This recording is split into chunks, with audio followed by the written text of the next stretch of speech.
এই দোয়াটা শিখে নেন, ইনশাআল্লাহ আপনার জীবনের সমস্ত সংকট কেটে যাবে।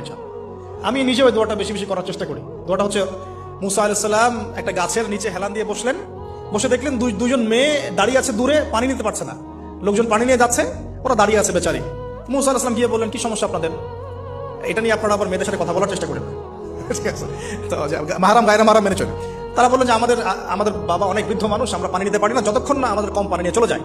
মুসা আলাইহিস সালাম একটু বললাম না, ফিজিক্যালি খুব স্ট্রং ছিলেন, থাকে না বডি বিল্ডার, সামনে গিয়ে কথা বলে সরব পানি দিতে দাও, তখন মানুষ একটু মূল্যায়ন করে না।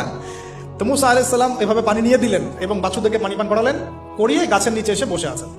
বসে বসে তিনি দোয়া করছেন, এই যে দোয়াটা তিনি দোয়া করছেন, রব্বি, একটা নেক কাজ করলেন না, মানুষের উপকার করলেন, নেক কাজ করে এসে গাছের নিচে বসে দোয়া করছে, আল্লাহ এখানে তো আমার খাবার পানি বাসস্থান কিছুই নাই, আমি কি করব? রব্বি ইন্নী লিমা আনজালতা ইলাইয়া মিন খায়রিন ফাকির, রব্বি ইন্নী লিমা আনজালতা ইলাইয়া মিন খায়রিন ফাকির।